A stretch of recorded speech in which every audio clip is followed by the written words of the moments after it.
guys, my amazing learners. I'm Lakshmi, your English tutor. I welcome you all back to my channel Language Quest. இன்னைக்கு நம்ம ரொம்பவே இன்ட்ரெஸ்டிங்கான ஒரு topic தான் discuss பண்ண போறோம், லேர்ன் பண்ண போறோம். இந்த மாதிரி சொல்லுவோம் இல்லையா, நான் எங்கள் பாட்டி வீட்டில் தான் வளர்ந்தேன். நான் வளர்ந்ததெல்லாம் பார்த்தீங்கன்னா ரொம்ப டிஃபிகல்ட்டான ஒரு சுச்சுவேஷனில் தான் வளர்ந்தேன். என்னை அவங்க சொந்த பிள்ளை மாதிரி வளர்த்தாங்க. ஸோ இந்த மாதிரியான சென்டென்சஸ் எப்படி இங்கிலீஷில் பேசுறது அப்படிங்கிறது தான் ரொம்ப டீட்டெயிலாக கற்றுக்க போகிறோம். ரொம்பவே இன்ட்ரெஸ்டிங்கான சென்டென்சஸ்லாம் நீங்கள் லேர்ன் பண்ண போகிறீங்க. அதனால் லாஸ்ட் வரைக்கும் ஸ்கிப் பண்ணாமல் பாருங்கள். நம்ம வீடியோக்குள்ளே போகிறதுக்கு முன்னாடி நீங்கள் செய்ய வேண்டிய ஒரே விஷயம், நம்ம சேனலை சப்ஸ்கிரைப் பண்ணிவிட்டு பக்கத்தில் இருக்கிற பெல் ஐக்கானையும் கிளிக் பண்ணிக்கோங்க. அப்போ தான் நம்ம போடக்கூடிய வீடியோஸ் எல்லாம் உங்களை தொடர்ந்து சேரும். அப்புறம் என்ன, without any further delay, let's get into the video.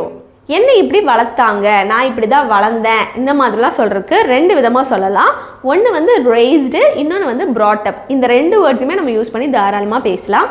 வளர்த்துட்டு இருக்காங்க அப்படின்னா raising அப்படின்னு சொல்லலாம். ஸோ இந்த மாதிரியான வேர்ட்ஸ் எல்லாம் யூஸ் பண்ணி சென்டென்சஸில் எப்படி பேசுறது அப்படிங்கிறத பார்த்தலாம்.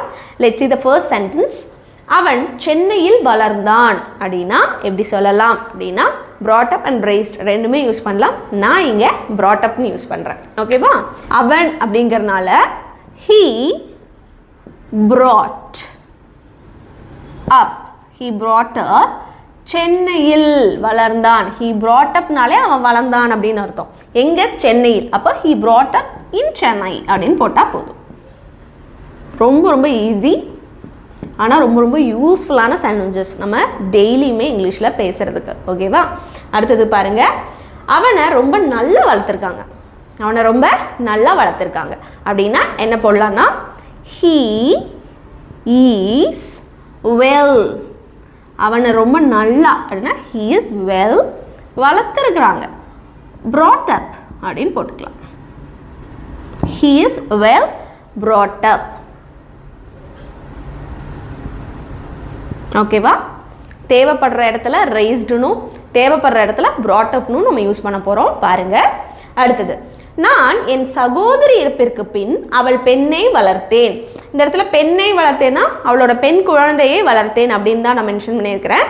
சரி, இப்போது ஒரு விஷயம் பார்த்துக்கணும். நம்மளோட சகோதரி, அது அக்காவாக இருக்கட்டும் தங்கச்சியாக இருக்கட்டும், அவங்களோட பெண் குழந்தைய நம்ம நீஸ்ன்னு சொல்லுவோம். இதுவே ஆம்பளை பசங்களை நம்ம நெஃப்யூன்னு சொல்லணும். பெண் குழந்தைனா அது நீஸு, ஆண் குழந்தை அப்படின்னா நெஃப்யூன்னு சொல்லுவோம். இப்போ இந்த இடத்துல பெண்ணை அப்படிங்கிறனால நீஸுன்னு போடணும். ஓகேவா? பாருங்க, நான் என் சகோதரி இறப்பிற்கு பின்னு இருக்கு இல்லையா, இது வராது. ஃபஸ்ட்டு அவள் பெண்ணை வளர்த்தேன், இதுதான் ஃபஸ்ட்டு வரும். அப்போ ஐ raised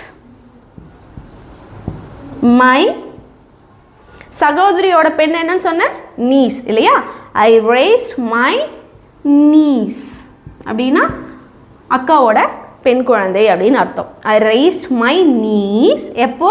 இறப்பிற்கு பின். இந்த பின் அப்படிங்கிறது இங்கே வந்துடும். After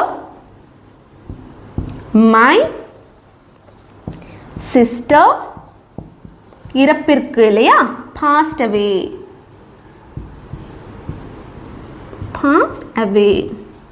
Read the sentence now. I raised my niece after my sister passed away அப்படின்னு சொல்லியிருக்கிறோம். நெக்ஸ்ட் ஒன், அவள் ஒரு அன்பான குடும்பத்தில் வளர்க்கப்பட்டாள். அவள் எப்படி வளர்க்கப்பட்டா? ரொம்ப அன்பான குடும்பத்தில் வளர்க்கப்பட்டாள் அப்படின்னு சொல்லியிருக்கிறோமா. ஸோ இது ரொம்ப easy.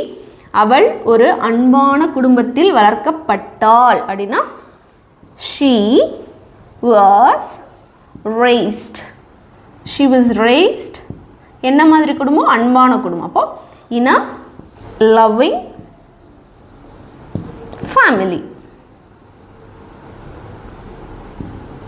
Read the sentence.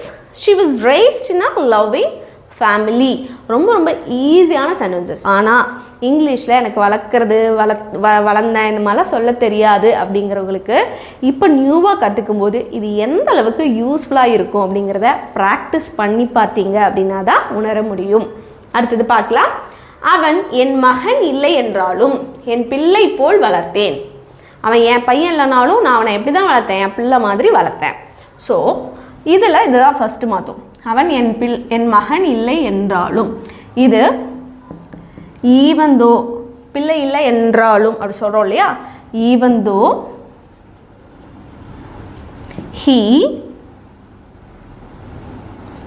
is not my son அப்படின்னா என்ன, அவன் என்னோட பிள்ளை இல்லை, என்னோட பையன் இல்லை அப்படின்னாலும் என் பிள்ளை போல் வளர்த்தேன். I have raised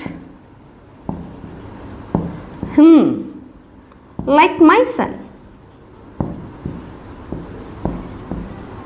Read the sentence now. Even though he is not my son, I have raised him like my son அப்படின்னு சொல்லியிருக்கிறோம். அடுத்தது, நான் ஒரு சிறிய கிராமத்தில் பாரம்பரியத்துடன் வளர்ந்தேன். நான் ஒரு சின்ன கிராமத்தில் தான் ரொம்ப பாரம்பரியத்தோடு வளர்ந்தேன் அப்படின்னா எப்படி சொல்லலாம், நான் ஒரு சிறிய கிராமத்தில்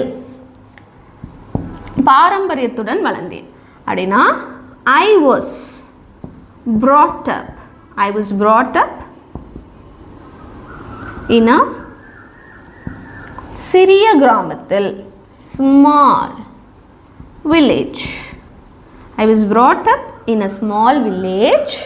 பாரம்பரியத்துடன் வளர்ந்தேன். இது எப்படி சொல்லலாம், with traditional values. ஓகேவா? I was brought up in a small village with traditional values அப்படின்னு சொல்லியிருக்கோம். அடுத்தது, அவள் தனது பிள்ளைகளை நேர்மையும் கடின உழைப்பும் கொண்டவர்களாக வளர்த்தாள் அப்படின்னு சொல்லியிருக்கிறோம் இல்லையா. அவள் வந்து ரொம்ப ரொம்ப நல்லா வளர்த்திருக்கா, நேர்மையும் கடின உழைப்பும் கொண்ட பிள்ளைங்களை வளர்த்திருக்கிறா அப்படின்னா எப்படி இங்கிலீஷில் எழுதலாம், அவள் she brought up யாரா, அவங்க பிள்ளைகள் இல்லையா, தனது பிள்ளைகளை அப்படின்னா she brought up her, அவளோட அப்படிங்கிறதுனால her children with honest, நேர்மையும் அப்படின்னா honest, கடின உழைப்பும் அப்படின்னா and hard working. Okay, read the sentence now. She brought up her children with honest and hard working அப்படின்னு சொல்லலாம். Next one in our list is, அவங்க அவளை தன் குடும்பத்தில் ஒருவராக வளர்த்தார்கள். அவங்க அவளை வந்து அவங்களோட குடும்பத்தில் ஒருத்தியாக தான் வளர்த்தாங்க. ஸோ இதை அவங்க they வளர்த்தார்கள், raised, they raised, அவளை her, they raised her, தன் குடும்பத்தில் ஒருவராக அப்படின்னா as part of their own family. அவங்க குடும்பத்தில் ஒருத்தரை வளர்த்தாங்க அப்படின்னா as part of their own family அப்படின்னு சொல்லணும். ஓகேவா? Read the sentence now. They raised her as part of their own family அப்படின்னு சொல்லியிருக்கிறோம். அடுத்தது, அவனுடைய பெற்றோர் எல்லாரையும் மரியாதையுடன் நடத்த வேண்டும் என வளர்த்தார்கள். அவனை எப்படி வளர்த்திருக்காங்க, எல்லாருக்கும் ரெஸ்பெக்ட் கொடுக்கணும், மரியாதை கொடுக்கணும்னு அவங்கள வளர்த்திருக்கிறாங்க அப்படின்னு சொல்கிறோம். ஸோ இதைய அவனுடைய பெற்றோர் his parents வளர்த்தார்கள் அப்படின்னா his parents raised அவனை தானே வளர்த்திருக்காங்க. ஸோ raised him to எல்லாரையும் மரியாதையுடன் நடத்த வேண்டும். இப்படின்னா to respect everyone அப்படின்னு போட்டுக்கலாம் இல்லையா. That's it. His parents raised him to respect everyone அப்படின்னு இந்த சென்டென்ஸ் நம்ம இங்கிலீஷில் பேசணும். அடுத்த 2 சென்டென்ஸையும் பார்த்தலாம்.